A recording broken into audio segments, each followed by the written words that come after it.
नमस्कार। मैं सावित्री चंदेल स्वागत करती हूँ आप सभी का आपके इस अपने चैनल में। यदि आपने अभी तक इस चैनल को सब्सक्राइब नहीं किया और आपको ये मेरे काम अच्छे लगे तो फिर आप इसको सब्सक्राइब कर दीजिएगा प्लीज़। तो मैं आज आपको सुनाती हूँ कार्तिक माँ की कहानी। आपने यदि कार्तिक स्नान किया है तो भी ठीक है, नहीं किया कोई बात नहीं, लेकिन इन कथाओं को सुनने का हमेशा लाभ मिलता है। तो इस कथा को आप कार्तिक माह में अवश्य सुने।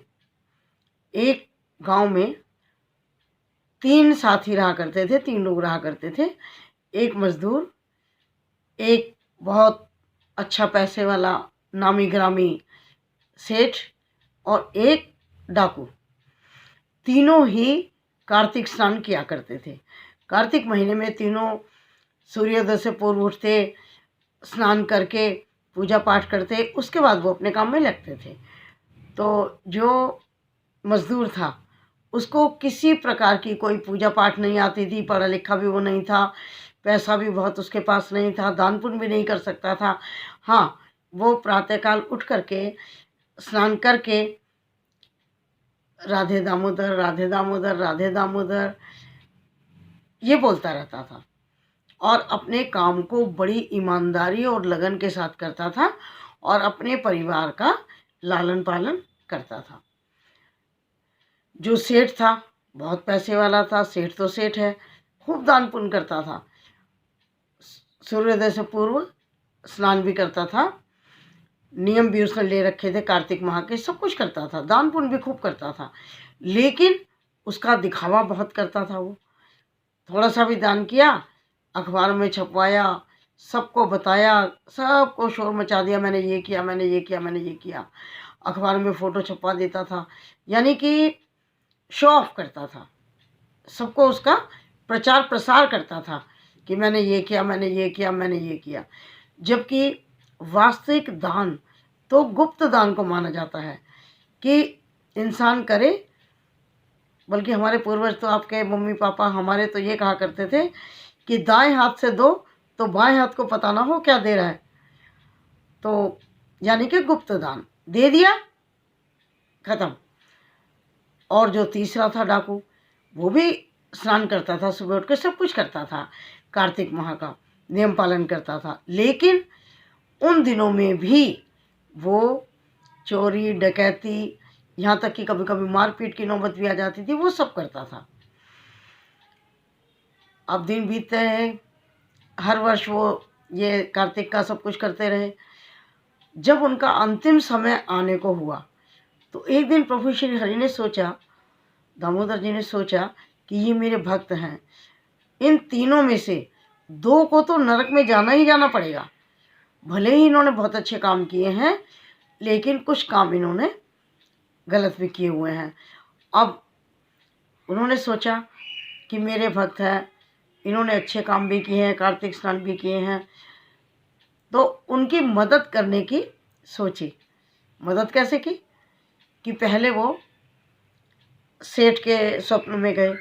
सेठ को बोला कि तुमने मेरा बहुत नाम लिया है, तुम मेरे अच्छे भक्त हो, तुमने कार्तिक स्नान किया, तुमने दान पुण्य भी बहुत किया, बहुत अच्छे अच्छे काम किए, लेकिन उसका प्रसार प्रचार इतना कर दिया कि वो सब पुण्य तुम्हारे खत्म हो गए।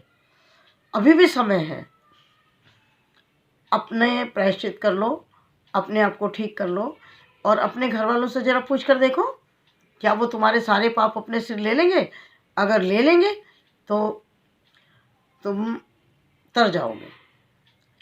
फिर उसी तरह वो डाकू के स्वप्न में भी जाते हैं, उसको भी यही बोलते हैं कि तुमने बहुत अच्छे कार्य किए हैं, लेकिन मैं तुम्हारे कार्यों से संतुष्ट नहीं हूँ, क्योंकि तुमने उस माह में भी और हमेशा लोगों को सताया है। अभी समय है, अपने को संभालो, प्रायश्चित करो और अच्छे कर्म करके अपने जीवन को सुधार लो। ये कह के अंतर्ध्यान हो गए। अब सेठ जी सुबह उठते हैं, अपने परिवार से पूछते हैं कि मुझसे ऐसी ऐसी गलतियां हुई, कोई मेरी गलतियों को अपने ऊपर ले लेगा? सब दाएं बाएं हो गए। बोले कि भाई तुमने किया है तुम जानो, हमसे पूछ के थोड़ी किया है। सेठ जी ने सोचा कि हाँ, मुझे अपने आप को खुद ही सुधारना है। तो उस दिन से उन्होंने ये प्रण ले लिया कि अब मैं सब अच्छे काम करूँगा, लेकिन कभी भी देख दिखावा नहीं करूँगा और सच्चे मन से श्रद्धा से अपने कार्य को करूँगा। उधर जो डाकू था उसने भी अपने घर में सबसे पूछा, पहले माँ बाप से पूछा कि जितने भी मैंने मार धाड़ की, पैसे चुराए, डकैती डाली, चोरी करी, क्या तुम मेरा पाप अपने ऊपर ले लोगे? माँ बाप ने कहा, बेटा हम तो बूढ़े हैं, हमारा लालन पालन करना बुढ़ापे में तुम्हारा दायित्व है, तुम्हारा काम है। अब तुम कैसे करते हो बेटा, ये तो तुम जानो। पत्नी से पूछा, पत्नी ने कहा, क्यों, तुम्हारा करा हुआ मैं अपने सिर क्यों ले लूं? तुम्हारी ड्यूटी है, जैसे मर्जी करो। लास्ट में उसने बच्चों से पूछा, बच्चों ने भी कहा, हम तो आपके बालक हैं, हमें खिलाना तो आपका काम है, हमने कब कहा था चोरी डकैती करके तुम हमें पालो? तो उसको भी अकल आ गई कि जो भी मैं काम कर रहा हूँ, कर तो मैं परिवार के लिए रहा हूँ, लेकिन भुगतना मुझे अकेले पड़ेगा। उस दिन से उसने भी अपने अंदर परिवर्तन किया और वो मेहनत मजदूरी करके ईमानदारी से खाने लगा। उसने चोरी डकैती छोड़ दी। तो इस तरह से भगवान ने जाकर के, दामोदर जी ने जाकर के उनकी मदद की और उनको एक अच्छा मार्ग दिखाया और उनके अंतिम समय को सुधरवा दिया, उनको जाकर के प्रेरणा दी। और जब सच में उनका अंतिम समय आया तो उस समय देव विमान आया और वो सब स्वर्गलोक को, वैकुंठ धाम को गए। तो हे दामोदर जी, जैसे आपने उन भक्तों का मार्गदर्शन किया, उन्हें सही रास्ते पर लाए और उनको अच्छा मोक्ष का रास्ता बताया, इसी तरह अपने सभी भक्तों पर अपनी दया करना और कृपा करना।